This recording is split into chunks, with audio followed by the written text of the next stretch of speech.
Hola, ¿cómo están? Decir que la razón caracteriza al humano es una antiojera, porque nos deja ciegos ante la emoción, y no hay acción humana que no se funde en la emoción. Un pensamiento contemporáneo que se distancia de ese espejo cartesiano racional en que el hombre occidental ha querido verse reflejado a sí mismo. En el caso de nuestro invitado de hoy, parece que todo comenzó en tiempos de una publicación que llevó por título Lo que el ojo de la rana le cuenta a la rana. Resultado experimental que demostraba que la percepción no era un proceso cerebral, sino que ocurría en nuestros sentidos, en los órganos de los sentidos. Eran los orígenes de la biología del conocimiento, tratada en sus comienzos como una herejía, pero que con los años fue adquiriendo un creciente reconocimiento internacional. Hoy vamos a compartir en Off the Record con un protagonista de esos descubrimientos, con un doctor en biología, Premio Nacional de Ciencias, alguna vez postulado al Premio Nobel. Vamos a estar con el doctor Humberto Maturana. Humberto Maturana Romesín creció en una familia típicamente matriarcal, donde la presencia de su madre Olga resulta decisiva para el ambiente de aceptación que lo acogió por sobre cualquier dificultad material. El niño prefería la casa y los juegos al colegio. Ello explica que quien hoy es reconocido por su sabiduría aprendiera a escribir recién a los 9 años, cuando tuvo ganas. Quizás un anuncio del rol de las emociones y la sinrazón que configuraría con los años una de sus preocupaciones como científico. Como el juego, otro aspecto central en la evolución de la especie, sobre el que también ha escrito y que lo animaba a cambiarse de nombre con frecuencia cuando adolescente y después como maestro a llevar una culebra o a hacer salir un ratón de un huevo durante sus clases. Del Liceo Manuel de Salas, de donde decían las malas lenguas salían ignorantes con personalidad, saltó a la Facultad de Medicina de la Universidad de Chile gracias al consejo que le dio durante un azaroso encuentro en una micro el profesor Gustavo Hecker. Pero antes que ser médico, lo que le interesaba era la biología experimental. Tras esa búsqueda, estudia en Inglaterra y principalmente en Estados Unidos, donde obtiene un doctorado en Harvard. Sería también investigador del prestigiado MIT y profesor de las universidades de Stanford e Illinois. Luego ha visitado como profesor diversos países europeos, pero sus ganas le han hecho permanecer toda una vida en la Universidad de Chile. Sería una incisiva pregunta de un estudiante en los años 60, que al parecer lo dejó mudo, lo que estimuló la profundización de sus investigaciones sobre los seres vivos. Su itinerario científico lo lleva de los fenómenos de la percepción y del sistema nervioso a los del conocer, pasando por el lenguaje y la comunicación como fenómenos biológicos a los del sentido de la vida en sociedad. La vida misma entendida como un proceso de conocimiento, una vida en la que nos enfermamos y se nos niega sistemáticamente el amor, porque plantea que el amor es la emoción esencial que da sentido a lo humano cuando aceptamos la legitimidad del otro. Sus numerosos libros constituyen bibliografía obligada en diversas disciplinas universitarias. Conversar con Humberto Maturana es también la posibilidad de acercarse de otra manera a temas cotidianos que a veces nos abruman. La felicidad, la inteligencia, la enfermedad, el poder, la política, la educación, en fin, la reflexión y el cambio cultural en una sociedad crecientemente invadida por la competencia no son temas ajenos al pensamiento y a la emoción de nuestro invitado. En un minuto comenzamos a conocer de Humberto Maturana. Don Humberto, bienvenido, un gusto tenerlo aquí. Gracias, igualmente. Don Humberto, ¿qué significación a esta altura de la vida usted le atribuye a haber pertenecido a una familia típicamente matriarcal? Yo diría matrística más bien que matriarcal, para que no se escuche en contraposición a lo patriarcal en términos de dominación y autoridad. Matrística porque está centrada en las relaciones de acogimiento y liberación, que es la relación materno-infantil, la madre acoge y libera. Yo encuentro que eso es importante porque yo por lo menos aprendí algo que en alguna ocasión en una reunión feminista destaqué.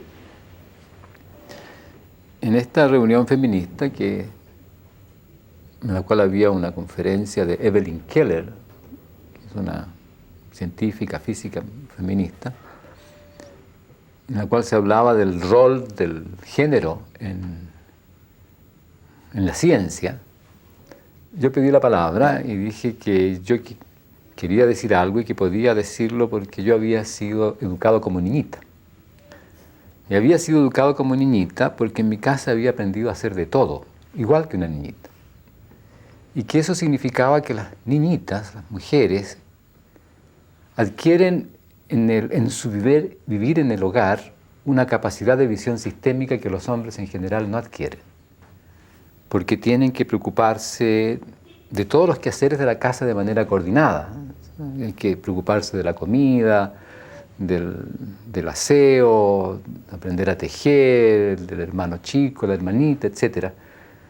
En circunstancias de que a los niños en general los orientan en una sola dirección, tienen que orientarse al estudio, a esto o aquello, mientras las niñitas tienen que mirar todas las cosas que tienen que estar ocurriendo simultáneamente y de manera coherente. Es como cuando usted cocina. Usted está cocinando, está preparando un guiso, tiene que coordinar lo que va a pasar con las verduras, lo que va a pasar con la carne, lo que va a pasar con el arroz, lo que va a pasar con todas estas cosas que tienen que hacerse en distintos momentos en relación unos con los otros para que resulte eventualmente un guiso como uno lo quiere. Y eso yo creo que es más fácil en una relación hogareña matrística que patriarcal, que está centrada en la mirada al éxito, al logro, a las ventajas de lo que se hace. En cambio, en lo otro está centrado más bien al placer de lo que se hace, en el proceso, no tanto necesariamente en relación al resultado. Ahora, en una cultura patriarcal como la que vivimos, usted señala que se puede hacer una distinción en dos fases, precisamente lo que usted señala. En la etapa de la niñez está esta cultura matrística. Ahora, cuando hablamos de cultura matrística, diferenciándola de la patriarcal que se impone en la adultez, digamos, estamos hablando, para que se entienda, refiriéndonos a una cultura muy antigua, de 5.000, 7.000 años antes de Cristo, que no podemos conocer, ¿no es cierto?, directamente, no se puede conocer directamente, sino a través de los estudios arqueológicos, en fin. Ahora, lo esencial de esa cultura matrística que usted reivindica, y la reivindica porque lo asocia de alguna manera a su idea de democracia. Sí. ¿Qué es lo esencial en esas conversaciones, en esa cultura matrística? ¿Es la comprensión? ¿Es la integración? ¿Es la falta de dominación? Yo creo que lo esencial es justamente eso, que el juego de las relaciones no está en la competencia, no está en las relaciones de autoridad, no está en las relaciones de dominación y sometimiento, sino que más bien en la participación, en la colaboración, en el hacer cosas juntos que tienen que ver con el bienestar de la convivencia. Eso es lo central, y es lo que uno encuentra, por ejemplo, en un hogar, en la casa, cuando no hay situaciones tensionales por dificultades económicas, por enfermedades, es que lo que uno encuentra es eso, que hay una continua invitación a hacer las cosas juntos en el placer de hacerlas. O lo que yo recordaba y he destacado en algunos de los escritos, como era la relación en el colegio, cuando uno era chico, o en el jardín infantil, o en las preparatorias, en las cuales los conflictos se resuelven en la conversación, se colabora y se estimula la colaboración, no la competencia, no la lucha. Aunque haya lucha ocasionalmente, esto no quiere decir que no hay lucha ocasional, pero no es lo central. En cambio, en nuestra cultura patriarcal adulta, para hacer referencia a la distinción del momento histórico en la vida de uno, lo que se enfatiza es la lucha. Uno lucha contra la pobreza, uno lucha contra los problemas, uno lucha contra sí mismo, tiene que competir, a veces incluso se invita a competir consigo mismo. Ahora, el amor y el juego. El juego es un elemento que también, sobre lo cual ha escrito. Pero yo quería quedar un poco partir un poco de la historia personal suya. Yo no sé si justa o injustamente hacía referencia a algunas conductas suyas asociadas al juego, que imagino tienen que ver, como todas las vivencias, con la reflexión posterior. ¿Cuál era el encanto de ese juego de cambiarse de nombre suyo? Porque usted se cambiaba el nombre en serio. Yo me cambiaba el nombre en serio, claro. Si en el colegio me cambiaba de nombre y no respondía nunca más al antiguo. Me anotaban ahí en el libro de clase con el nombre antiguo, pero yo no respondía a ese nombre. Yo creo que lo que eso significa es libertad para adquirir una identidad propia, pero una identidad propia que no se vive en contraposición a otros. Yo pienso que en nuestra cultura patriarcal uno piensa que la individuación y la identidad propia se vive en contraposición, ¿no? En contraposición a la mamá, en contraposición al papá. Pero no tiene que ser así necesariamente. Entonces yo pienso que yo vivía estos cambios de nombre como modos de afirmar mi identidad desde mí, no en oposición a otras personas. No en oposición en la casa, a la mamá o al papá, sino que yo era esto, de aquí en adelante esto soy yo. Y ese yo era yo, centrado en mí. Entonces me cambiaba de nombre. ¿Se puso Tubalcaín una vez? Me puse Tubalcaín. ¿Tiene algo que ver con Caínes? Claro, ciertamente. Pero no me atreví a llamarme Caín. Sí, porque yo pensaba, leyendo por supuesto el Génesis bíblico, que en verdad Dios había sido injusto con Caín.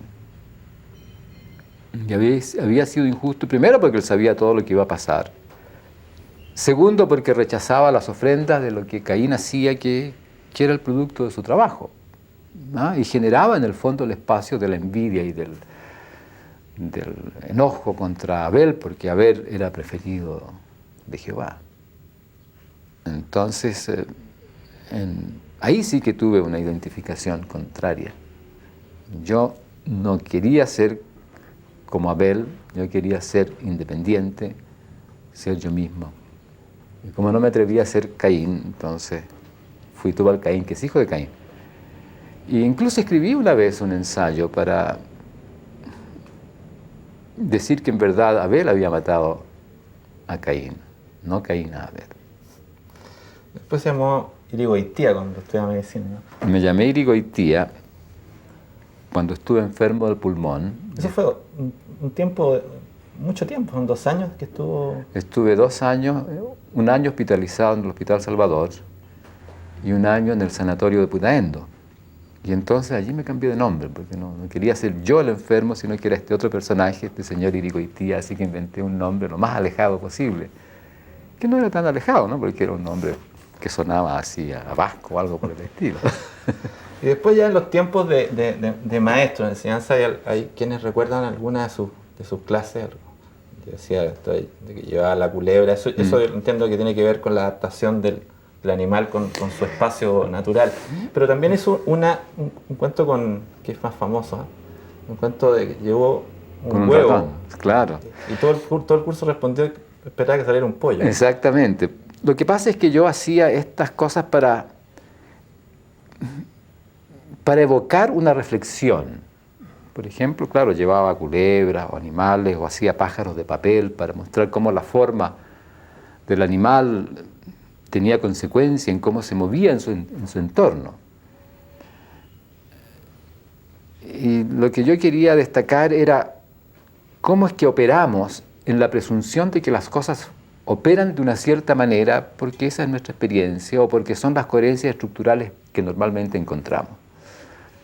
Entonces, para destacar eso y para mostrar cómo las variaciones en esas coherencias constituían caminos distintos de historia, fue que una vez sí llevé un huevo y en el medio de la clase dije yo, para mi desayuno, para mi almuerzo, traigo un huevo y saco el huevo. Me pregunté, ¿y qué sale de un huevo? Un pollo. Y en ese instante se me cae el huevo y sale un ratón y yo empiezo a perseguir el ratón por el suelo. Entonces, claro, todos se rieron a carcajadas, pero tenía que ver con el desarrollo de la clase, ¿no? Era un chiste sin ser chiste, digamos. Ahora, volviendo un poco a este cuento de la cultura patriarcal y de las relaciones de dominación y de poder que se establecen en la sociedad, que usted algo refería recién. ¿Cuál es su percepción del poder? Yo pienso que el poder es por concesión. Uno concede poder cuando obedece. Y nadie tiene poder sobre mí. Si alguien saca una pistola y me dice, haz tal cosa, si yo lo hago, concedo poder. Y uno concede poder para conservar la vida, conservar un trabajo, el postre. Incluso en una clase, en 1979 me parece que fue, yo dictaba un curso en la Facultad de Ciencia, un curso que se llamaba Biología del Conocimiento, y estaba hablando de esto, y un día llevé una pistola de juguete. Entonces saco mi pistola en el medio de la clase y apunto a una niña y le digo, párese, si no la mato. Entonces ella se para. Venga al medio de la habitación, a la sala, apuntándola con la pistola. Ella viene, tiéndase en el suelo, si no la mato. Se tiende en el suelo. Le digo, sáquese la ropa. Y en ese instante ella se para y me dice, eso sí que no. Y le digo, ven ustedes, mientras, no es la pistola, ¿no? Mientras ella quiere hacer lo que yo le pido por cualquier motivo que fuere, me concede poder. Pero cuando no quiere, se acaba. Ah, es que uno puede perder la vida, cierto. Claro, alguien lo amenaza con una pistola y le dice haz tal cosa y uno no la hace y lo mata. Uno muere, pero no concede poder. Muere con dignidad. Ahora, en esta yo quiero hacer el contrapunto con lo que usted define como la biología del amor. Que de alguna manera, asociándolo al cuento de la democracia y del país que yo quiero preguntarle después, refiere a esta cultura matrística o neomatrística que usted señalaba, explicaba hace un momento.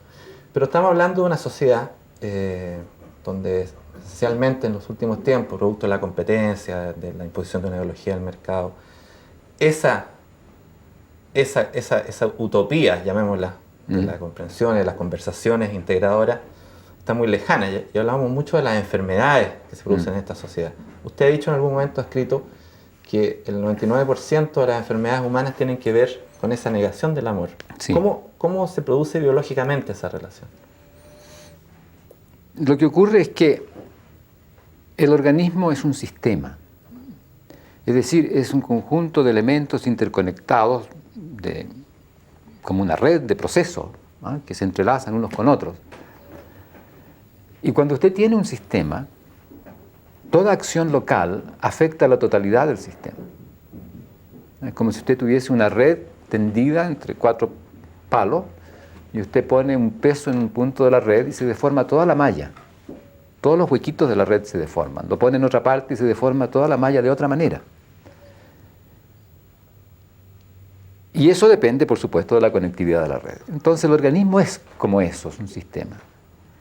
Y cualquier acción local modifica todo el sistema. Entonces el miedo, el dolor, la pena, una pérdida, tienen consecuencias en toda la dinámica sistémica.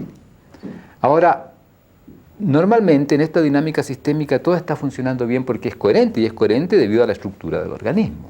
Una estructura dinámica en continuo cambio, pero con las coherencias que tienen que ver con el vivir, y por lo tanto con el bienestar del vivir. Así que si usted introduce una pena, introduce un dolor, introduce un miedo, introduce ambición, introduce cualquier elemento que distorsiona el fluir de las coherencias de una manera que no es meramente ocasional, sino que tiene una cierta permanencia, usted distorsiona todo el organismo, y estas distorsiones o internamente constituyen tensiones que alteran las coherencias propias del organismo, o alteran las superficies del organismo en el entorno, se alteran las secreciones, por ejemplo, y entonces se abren espacios para la invasión de bacterias, de gérmenes de cualquier clase. Por ejemplo, normalmente uno tiene una continua limpieza a través de la piel, la descamación de las células de la piel, o a través de las secreciones nasales, respiratorias, intestinales, un continuo lavado con sustancias que atrapan a las bacterias, el mucus, por ejemplo, las bacterias quedan atrapadas y no se pueden adherir a las células. Si hay un susto, si hay un miedo, si hay un problema que surge por una situación conmovedora fuerte, se altera el flujo de estas secreciones, se abre espacio porque las superficies celulares quedan, por así decirlo, desprotegidas, y las bacterias o los virus se pegan ahí y pueden constituir una infección, y eso pasa en el intestino también, en todo el tracto respiratorio. Normalmente, si uno no se hace una raspadura en la piel, las bacterias que están ahí por todas partes no producen infección. Entonces hay estas dos dinámicas, o una dinámica que tiene que ver con la alteración de la protección normal de la superficie del organismo, o la alteración de las dinámicas coherentes propias del organismo que resultan en tensiones, en cambios de presión, en cambios de flujos hormonales, en fin. Ahora, usted alguna vez dijo también que Jesús era un biólogo. ¿Por qué dijo eso? Porque Jesús habla del reino de Dios. Y el reino de Dios es justamente la biosfera, es este todo coherente. Y él usa un ejemplo como el de la semilla de mostaza. Dice que el reino de Dios es como una semilla de mostaza que da origen a un árbol, y en este árbol hay pájaros, insectos, y todo esto es un todo armonioso. Y él lo hacía para hacer referencia justamente a las coherencias sistémicas de la biosfera, aunque no hablase de biosfera en ese momento, ¿no? Él hablaba de la confianza en el reino de Dios. Fíjese usted que si usted mira una mariposa, por ejemplo, cuando sale del capullo, la mariposa sale en la confianza. Sale con una estructura completamente adecuada a un mundo con flores, con néctar. Nace en la confianza de que hay un mundo de flores, de néctar, de todas las cosas que son propias de su vivir. Y hasta ahí. Y cuando nace un bebé, no nace desvalido, nace en la confianza de que hay una mamá, un papá, todo un entorno familiar que lo acoge y donde él va a vivir. Y el problema surge cuando no hay flores, en el caso de la mariposa, porque se ha usado tal cosa o se han eliminado los árboles, o no hay insectos y por lo tanto no hay polinización porque se ha usado insecticidas, y entonces se distorsiona toda la coherencia sistémica de la biosfera. O cuando hay en la familia alteraciones relacionales, de modo que no hay una mamá que acoge, sino que hay desencanto, hay rechazo, hay sufrimiento de otra clase. Entonces ese bebé no crece en el reino de Dios. Seguimos conversando con el doctor Humberto Maturana. Humberto, a propósito de nuestra realidad, ya hace algunos años cuando usted publicó el libro Emociones y Lenguaje en Educación y Política, en ese libro venía un texto que se llama Invitación a Chile, que era firmado además por otros premios nacionales de ciencia. Yo no era premio nacional, no era nacional en ese momento, claro. Y por eso yo no firmo. Ahora, ahí se esbozaba una idea de proyecto nacional, de integración de las diversas ideologías, de construcción de un país. Pasado el tiempo, ¿no tiene la idea de que eso está muy perdido? Sí, yo creo que está perdido. No sé, perdido, no quiere decir definitivamente, por supuesto, ¿no? Pero que hay una dificultad allí. Porque pienso yo que nosotros todavía tenemos cierto elemento de mirar a la democracia como un espacio de lucha. Yo me acuerdo que cuando Allende resultó presidente y se hablaba del camino electoral al socialismo, lo que uno escuchaba en el fondo, yo voté por Allende, así que estoy hablando no desde una oposición, sino que desde un haber escuchado todo lo que vivimos. Tú viví en Chile también todo este tiempo. Esto de ver las responsabilidades gubernamentales como instancias de poder. Lo mismo cuando Aylwin se hace cargo de la presidencia, en la televisión se hablaba de la transmisión del mando, la transmisión del poder. Y en democracia no hay poder. Hay un espacio abierto a la colaboración, hay responsabilidades que son transitorias, hay propósitos de convivencia, pero no hay poder. Porque idealmente en el propósito democrático no hay obediencia, hay colaboración.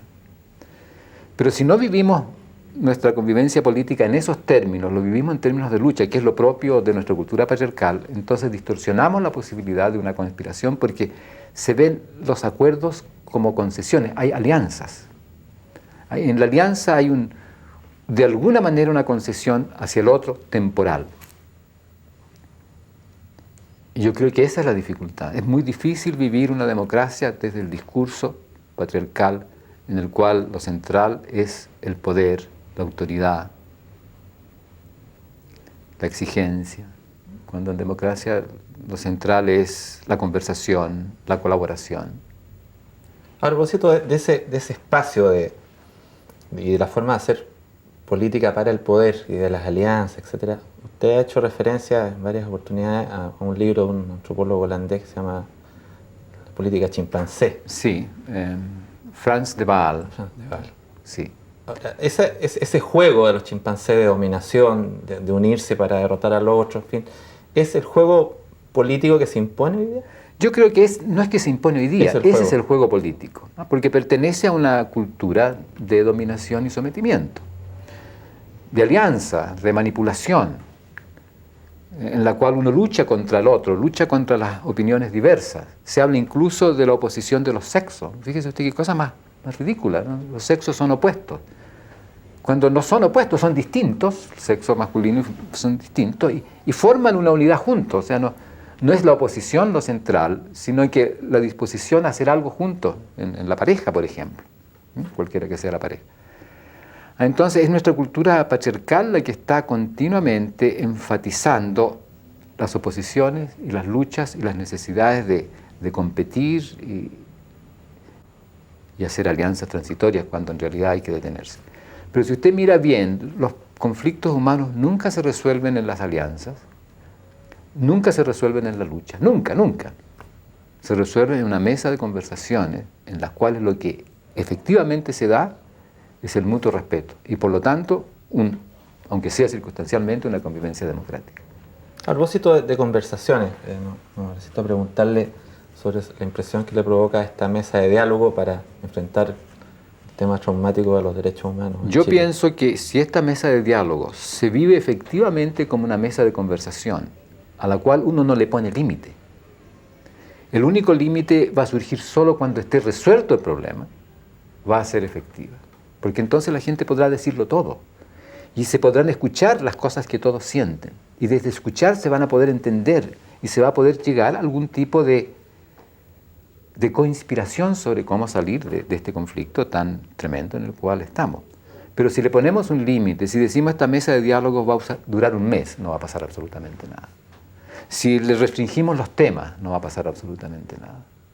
Tiene que ser completamente abierta de modo que todas las cosas se puedan decir y que tiene que durar mientras sea necesario, hasta que efectivamente lleguemos a una situación de conversación en la cual decimos, claro, ahora podemos hacer una coinspiración que permita una convivencia en el mutuo respeto, que permita acabar con los sufrimientos porque hay justicia o porque hay visión o porque hay entendimiento. ¿Ah? Hace poco se nos perdió en la casa un gatito. Y aunque esto parezca trivial, uno debería recordar esos momentos cercanos. Y es que este gatito desapareció. Y todo el ánimo de la casa estaba con este ser desaparecido. Y se habrá muerto, lo habrán atropellado, lo habrán comido los perros, se habrá muerto de frío porque pasó esto durante los temporales. Y aparece el cadáver, se lo toma, se lo entierra y el espacio psíquico cambia. Claro, no reaparece el gatito, pero cambia el espacio psíquico. Imagínense lo que pasará en este país en el momento en que digamos, sí, eso pasó. Ahora que reconocemos que eso pasó, hagamos algo para darle término a esto, un término legítimo que consiste en enterrar nuestros muertos o aceptar que no existen los cadáveres y por lo tanto podemos hacer una ceremonia que limpie el espacio psíquico y nos devuelva el espíritu de mutuo respeto en el cual no estamos. Ahora, esto está asociado también a los temas de alguna manera, los temas del crimen y la criminalidad. Usted ha hecho una distinción cuando se refiere a ese tema de la responsabilidad entre el crimen y el criminal como identidad.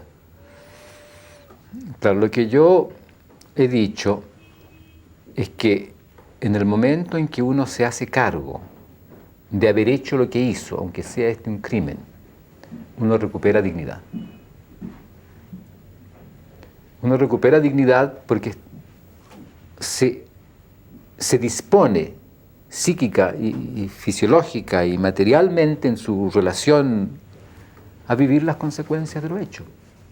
Ahí aparece el perdón como una cosa legítima, ahí aparece el cumplir con las normas de la comunidad con respecto al castigo, si es que hay un castigo para la cosa que uno ha hecho, pero uno la vive con dignidad. Entonces es liberador para todos. Es liberador para el que cometió ese acto y es liberador para la comunidad que lo tiene que castigar porque esa es la norma dentro de esa comunidad. Y es solamente cuando eso pasa que ese castigo puede ser efectivamente transformador y este ser eventualmente, cumplida su pena, va a ser un ser distinto. Pero si no ha pasado eso, si no ha pasado el reconocimiento, si uno no se ha hecho responsable de lo que hizo, entonces se cumplirá la pena y seguirá exactamente igual a antes. Y toda la comunidad seguirá con la duda y con la sospecha y con la actitud negativa hacia esta persona porque esta persona no ha reconocido su responsabilidad en los hechos por los cuales fue castigado. Ahora, salto un poco de reflexión. Usted ha escrito de que la única emoción que amplía la inteligencia es el amor. ¿Qué exactamente es lo que usted entiende por inteligencia? Se han escrito cosas sobre inteligencia actualmente y se puede escribir mucho. Lo que pasa es que a donde yo miro es a las circunstancias o condiciones que constituyen aquello que distinguimos. Si no atendemos a las condiciones que constituyen aquello que distinguimos, no lo entendemos y todas nuestras conversaciones van a ser en torno a eso, pero no en eso. Yo digo que si uno mira la vida cotidiana, pensando en el tema de la inteligencia, uno va a descubrir que uno habla de inteligencia en las personas, en los niños, en los animales, cuando ve fluidez, plasticidad en el fluir consensual de la coexistencia. O sea, la inteligencia tiene que ver con la plasticidad consensual que permite moverse armónicamente en un mundo cambiante. Pero para moverse armónicamente en un mundo cambiante uno tiene que tener una visión amplia. Tiene que ver ese mundo cambiante. Si uno tiene una visión restringida, entonces hay toda una serie de dimensiones de ese mundo cambiante que no se ven y que sería posible verlas. Por supuesto es que hay dimensiones que uno podría decir que es imposible verlas, cierto, pero uno ha restringido dentro del campo de lo que es posible ver a un pedacito cuando restringe su mirada con la competencia en la actitud competitiva, con el miedo, con la ambición, con la vergüenza. En fin, la única emoción, digo yo, que amplía la conducta inteligente porque amplía la mirada es el amor, porque el amor consiste en aceptar la legitimidad de las circunstancias y vivir de acuerdo a esa legitimidad, por lo tanto amplía necesariamente el ver.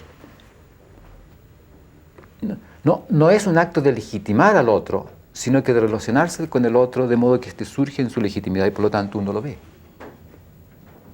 Ahora, en esa dificultad para ver, en una sociedad como la nuestra hoy día, yo decía, invadida por los criterios de la competencia y de una ideología, pues se dice que se acabó la ideología, pero en realidad hay una ideología muy fuerte que es la del mercado. ¿Qué tiene que pasar? ¿O cuál es el elemento de voluntad decisivo para que haya un cambio cultural, para que las conversaciones cambien en una sociedad como la nuestra hoy día? Yo creo que lo que tiene que pasar es, desde luego, aceptar la legitimidad de la reflexión sobre todas las circunstancias y sobre todas las situaciones. El problema con las ideologías es que uno no reflexiona sobre los fundamentos ideológicos, por lo tanto no los ve. No ve en qué se fundan, no ve las restricciones que traen consigo. Por ejemplo, hablamos de la economía de mercado, y si no reflexionamos sobre la economía de mercado, sobre sus fundamentos, no vemos lo que está implícito y pasan cosas que nos sorprenden. Por ejemplo, se ha enajenado la compañía de teléfono, ¿no? Tenemos la Telefónica, y decimos, en fin, ahora somos internacionales. No es cierto, pertenece a los españoles. Y uno espera que pasen ciertas cosas desde lo que uno piensa que debería pasar, desde lo que uno piensa, porque ha entregado esto como posibilidad y cree que la gente va a actuar en el respeto del lugar donde la compañía está. Y no es cierto. Y uno escucha, por ejemplo, al gerente de la Telefónica que dice, por supuesto que va a haber despido. Y si se aplica esta ley que exige que paguemos o que reembolsemos costos exagerados anteriores, no vamos a invertir más en la telefonía básica. Entonces ahí nos vemos inmediatamente, y nos sorprende, en las manos de personas que están actuando desde otro lugar. Pero para poder darnos cuenta, antes de que eso pase, de que eso necesariamente va a ser así, tenemos que mirar cuáles son los fundamentos de los cuales estamos hablando de la ideología del libre mercado. Pero no hacemos eso porque tenemos miedo. Tenemos miedo a revisar los fundamentos ideológicos que guían nuestro actuar actual. Pero si no lo revisamos, vamos a estar siempre metidos en el vaivén del estar en un mundo que nos avasalla porque no lo escogemos nosotros, sino que lo escoge la ideología. Yo voy a seguir conversando con el doctor Humberto Maturana y preguntarle por qué usted, doctor, se quedó siempre en Chile. Me quedé en Chile por varios motivos. Yo inicialmente me quise ir de Chile. Le escribí o hablé por teléfono con un amigo en Estados Unidos para que me ayudase a irme con toda mi familia. Tan pronto pude hacer esa llamada, no me acuerdo si fue el 12 o el 13 de septiembre del 73. Pero una semana y media o 2 semanas después decidí quedarme. Decidí quedarme por varios motivos. Uno fue porque había muchos estudiantes en la universidad que habían quedado flotando. Sus profesores habían sido detenidos, otros se habían refugiado en embajadas, y ahí estaban ellos abandonados. Yo pensaba que tenía responsabilidad hacia los estudiantes. Así que recogí varios de ellos, incluso me apropié de un laboratorio que quedó abandonado. Después me hicieron un proceso interno en la universidad por apropiarme indebidamente de laboratorios y equipos y muebles que usé para justamente recoger a estos estudiantes y ofrecerles, no eran de mi tema, ¿no? Muchos de ellos eran botánicos, estaban, por así decirlo, en zoología, sino que para tener un espacio donde ellos tuviesen un profesor, por lo menos, con el cual podían conversar y que los iba a crear las condiciones para que ellos pudiesen seguir haciendo sus trabajos y sus estudios, y eso así pasó. Me quedé también porque pensé que las personas que tenían más de 40 años y que habían vivido una historia democrática eran tesoros vivientes, y yo era uno de ellos. Tesoros vivientes. Claro, porque conocíamos un mundo distinto del que estaba generándose con el gobierno militar, que se hizo inmediatamente evidente que iba para mucho. Me quedé porque yo tengo un amigo, Heinz von Foster, que estuvo en Alemania durante la guerra, en el régimen nazi. Yo conversé muchas veces con él y quería saber cómo era esto de vivir una dictadura. ¿Cuán ciego se vuelve uno? Yo quería entender la ceguera que muchos alemanes decían habían tenido durante el gobierno, durante el régimen nazi. ¿Cuán ciego se vuelve uno? ¿Cuánto de la ceguera es voluntaria y cuánto es circunstancial? Y yo pensaba que yo podía conservar mi visión, mi capacidad de visión, en la medida en que era consciente de los riesgos de ceguera a los cuales uno estaba sometido viviendo bajo una dictadura, y que me iba a permitir por lo más entender más lo que era una dictadura. Ahí también inventé este curso de Biología del Conocimiento en mi relación de responsabilidad con la universidad, un curso en el cual yo partía de la célula y terminaba en lo social, bajo la idea de que como me demoraba un año en todo esto, no se iban a dar cuenta de lo que yo hablaba. Y efectivamente no se daban cuenta. Doctor, yo le quiero proponer un juego que nosotros hacemos, que copiamos de un programa francés y a Lipton en Film and Arts. Quiero preguntar, ¿cuál es su palabra preferida? Ah, mi palabra preferida, ¿cuál será? Tengo 2 que están entrelazadas: amor y democracia. Y una palabra que aborrece. Una palabra que aborrezco: tiranía. Una conducta humana que lo gratifica. Amistad. Una que lo decepciona. Competencia. Un sonido que ama. El canto de los pájaros. Y un ruido que detesta. Los cañones. El ruido de los cañones. Un oficio que podría haber escogido si no fuera el doctor en biología, Humberto Maturana. Habría querido ser explorador. Explorador. Y uno que no habría aceptado ni obligado con esa pistola aunque jugaba en clase. No habría querido ser militar. Y imaginemos que el cielo existe. ¿Con qué palabra le gustaría que lo recibieran? Supongo que querría que fuese tan natural que llegase allá que no tuviesen que decirme nada. Ahora, doctor, usted a la Declaración Universal de los Derechos Humanos le agregó dos ítems: el derecho a cometer errores y el derecho a cambiar. El derecho a cambiar de opinión. Cambiar de opinión. Y mis alumnos agregaron otro más. El derecho a irse. Yo pienso que que nuestra cultura no le permite a uno cambiar de opinión, porque le exige una consistencia que es absolutamente imposible, porque el vivir está cambiando, el mundo que uno vive está cambiando, entonces uno no puede permanecer fijo en una opinión. Se transforma la opinión, lo que uno piensa, en una ideología, no reflexiona sobre su fundamento. Entonces la única posibilidad de tener libertad reflexiva es que uno pueda cambiar de opinión. Y por lo tanto, que el cambio de opinión no sea castigado, que es lo único que le permite a uno ser responsable en el cambio de opinión. Ahora, el derecho a equivocarse o a cometer errores es absolutamente fundamental si es que uno quiere corregir errores. Nosotros en esta cultura hablamos de que uno aprende de los errores, pero castigamos el error.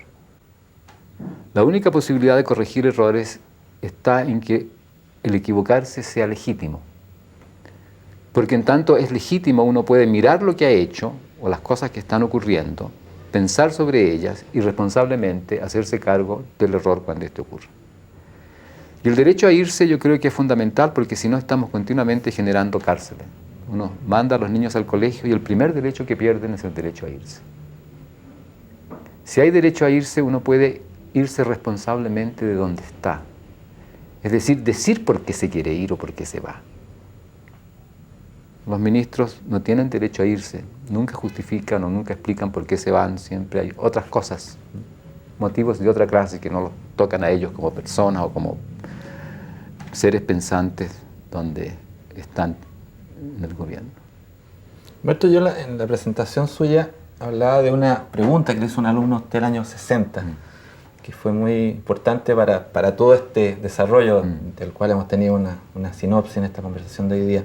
¿Cuál fue esa pregunta?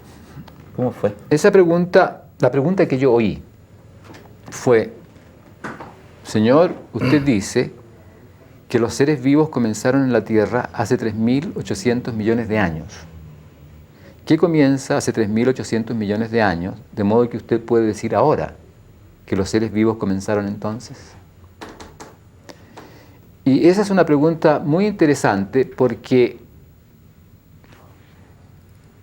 incide sobre un fenómeno que es el de la conservación. Algo tiene que haberse conservado desde hace 3.800 millones de años para que ahora podamos decir que algo pasó entonces. Es decir, el presente tiene que estar conectado por una transformación en torno a algo que se ha conservado. La historia o los fenómenos históricos son fenómenos de transformación en torno a algo que se conserva. Entonces la pregunta que yo tenía que contestar es: ¿qué comienza y se conserva desde entonces? Y por supuesto lo que comienza y se conserva desde entonces es el vivir. Pero ¿qué es el vivir? De modo que uno puede hablar de su conservación y desde esa conservación entender toda la historia de transformaciones de los seres vivos. En ese sentido, esa pregunta para mí fue fundamental. Y yo también mencionaba como un hito importante el ojo, lo que le cuenta el ojo de la rana a la rana. Ese fue un hito importante porque a mí me permitió ver lo siguiente: me permitió ver que el modo de operar del organismo tenía que ver con su congruencia estructural con la circunstancia. Ahora, una vez que está dicho eso, es evidente, ¿no? Uno mira cualquier organismo y está en congruencia con la circunstancia. Pero lo que corrientemente uno no ve es que la efectividad de su operar tiene que ver con esa congruencia estructural.